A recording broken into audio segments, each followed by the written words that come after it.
or Frost cross positions, it's going to be a little bit closer.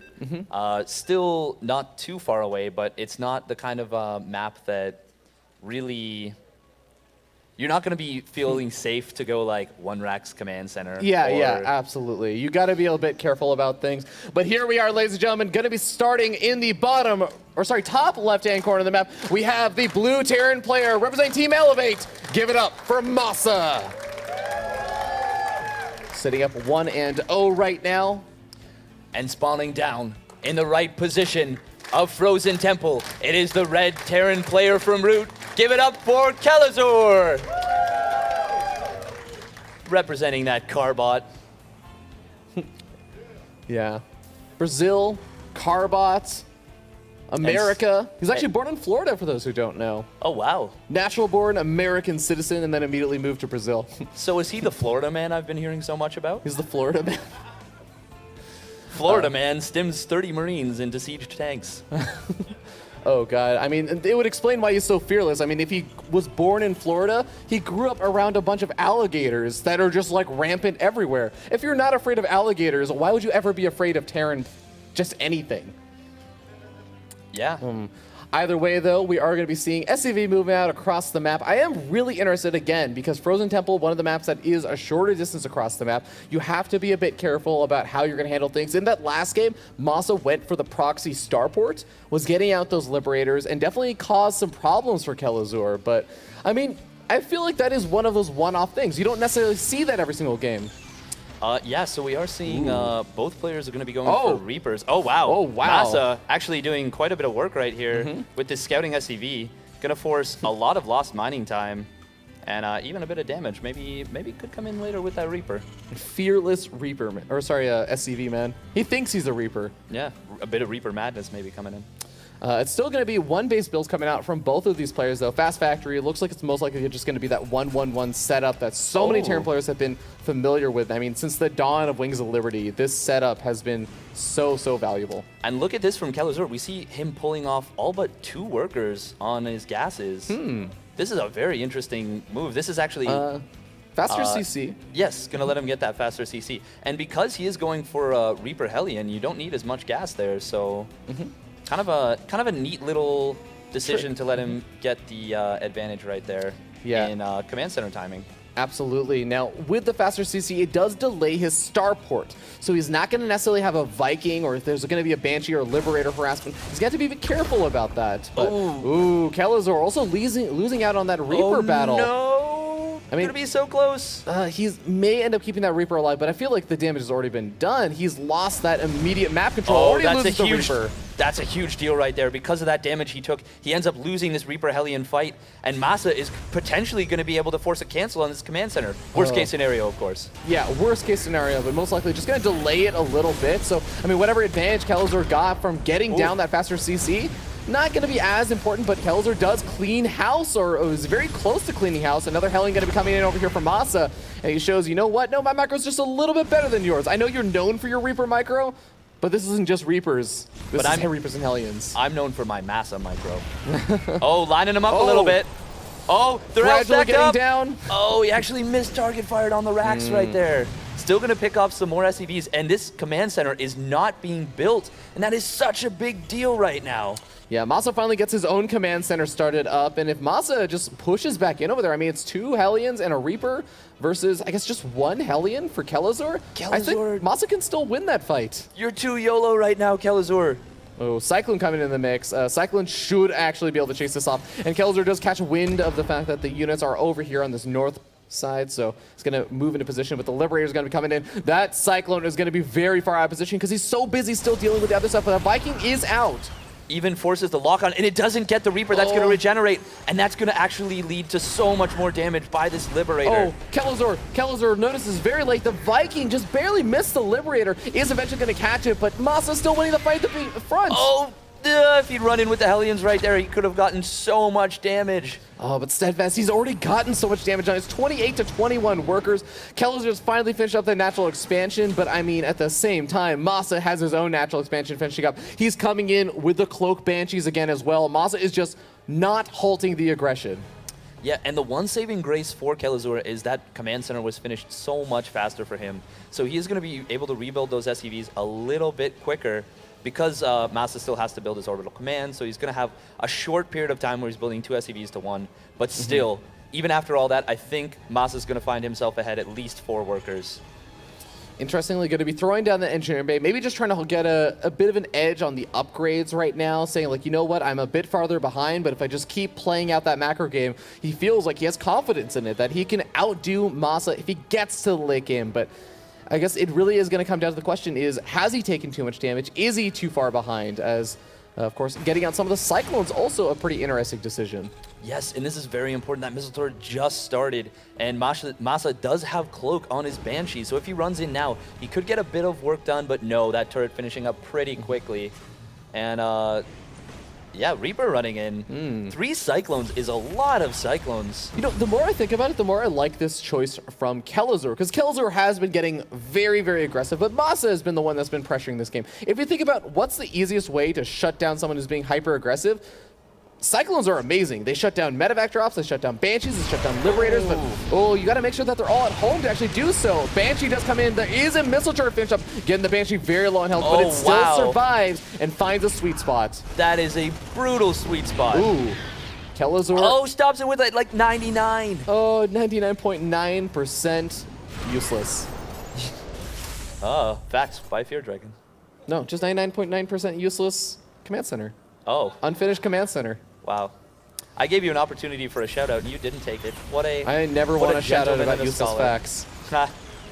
All right, well, command center is actually starting to get a little bit low, but the siege tank repositions, and MaSa says, no, get the heck out of my territory, man. And he is going to be able to finish up that command center. Did take quite a bit of damage, but MaSa's going to be happy to pick off a Cyclone or 2 right there. And the stim advantage timing is very significant for MaSa. Normally that doesn't play that big of a factor, but with how much damage he's done early on, if he decides to push out early and it's stim versus stimmed Marines and tanks versus unstimmed Marines and tanks, he could find himself with a very, very scary timing. Yeah, and it's sometimes misleading when you look at that production tab because all production tab bars look the same, but I mean, it is the fact that Stim is such a long upgrade that is almost a minute to minute and a half lead on the upgrade for Stim. So there's going to be a fairly large window that MaSa can take advantage of. Yeah, and this is a really nice position for MaSa. He's got to be careful. Got to see that right away. Oh! Gets a siege tank and a medevac. That's a nice one. I need to remember on King Sejong Station, the way that Kelazhur was making it look a lot closer was that air control. And though MaSa does have his own Vikings start to come out, if Kelazhur can maintain air superiority, there is a lot of advantages that come with that he can try to utilize to get another lead. Oh, that was actually a big deal right there for MaSa. Ooh, nice. Gets the lock on, but he is going to lose that. Nicely done by MaSa to defend his Viking.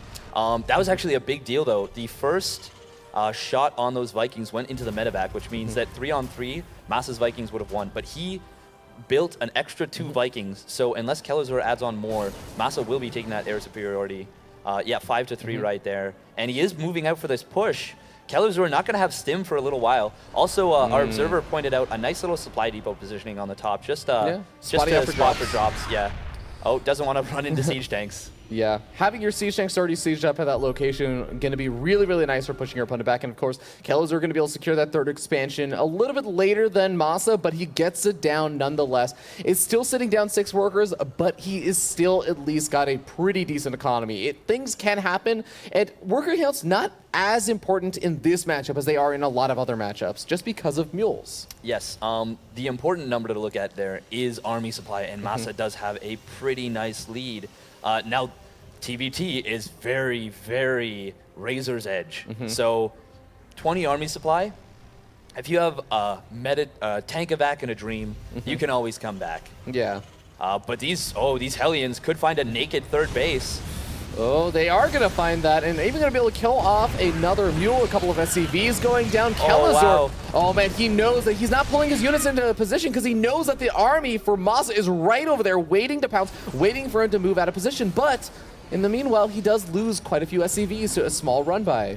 Yes, that was actually an excellent decision from Kelazhur, but we have MaSa YOLOing in, gonna be taking down some of these tanks. Kelazhur loads up, gets out 2 of them, but he loses the other 2, and even takes another loss on the high ground. I mean, Kelazhur just doesn't have the Marines to support the tanks. He just doesn't have that front line to buffer for them. So he ends up losing so many of them. And even though, yeah, MaSa doesn't seem to have any more siege tanks, Medevac gets taken out. These siege tanks are not going to be moving around nearly as much as before. MaSa is starting to get a bit low on health with these Marines, but a couple more Medevacs coming on in. SCV is being pulled off the line, and it seems like MaSa is doing devastating amounts of damage with reinforcements coming on in. A huge reinforcement wave from MaSa, and this might just be enough to seal the deal and send him to the winners finals, taking down both tanks on the high ground.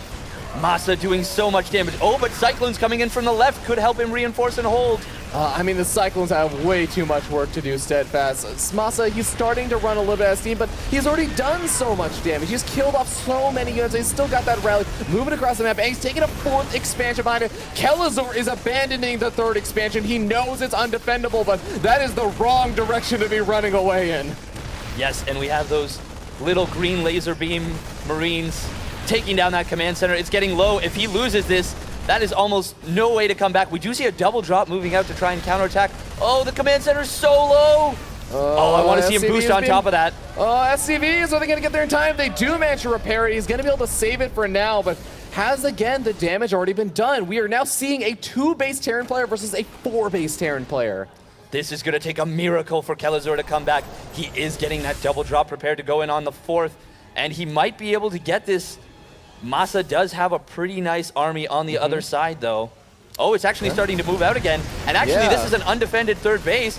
So many SCVs go down. Kelazhur becoming the meat grinder, taking out 20 workers right now. MaSa at the same time trying to push into that natural expansion, while still trying to save his own 3rd expansion. He takes it down. Does go down. And Kelazhur even loads up, gets into the main base, but realizes it's going to be a trap. He gets out of there. Can he get out of here safely? He's just going to sit in the corner for now. He's on timeout, but for how long? Well, we'll have to see about that when he has 2 medevacs with tanks back at his base, and MaSa has completely locked down his 3rd base. He can't even go down his own ramp right now with the tank without a tank shot hitting him. I don't even think his production is really safe right now. That barracks is getting awfully low, slowly but surely. And Kelazhur, I think he's waiting until he has enough units, because you have to remember, those drops on the other side of the map were keeping MaSa from moving out with his own reinforcements. They're all sitting back over there trying to deal with this. So that means eventually Kelazhur's going to have more units over here. If he can chase down that army, he could have been able to maybe start to take a bit of a comeback in the army supply, but wasn't quite able to seal the deal. Oh, and look at this reinforcing army coming in from MaSa. Oh, it looks like MaSa cleaned that up with a Viking. Yeah. But look at the reinforcing army coming in from MaSa. That is so many Marines, tanks, and medevacs. 115 army supply to 63 Steadfast. I know I'm not supposed to do math on stream, but I think I know which number is bigger. I'm confident you do. Kelazhur, I think doing, honestly, I guess like a fairly YOLO thing. It's pretty Kelazhur, but I like it. Going for the drop play and going for the harassment in the midst of facing off an attack that is literally just going to end the game. He has to do some sort of counter damage, but a planetary fortress is going to say, no, you cannot make this work.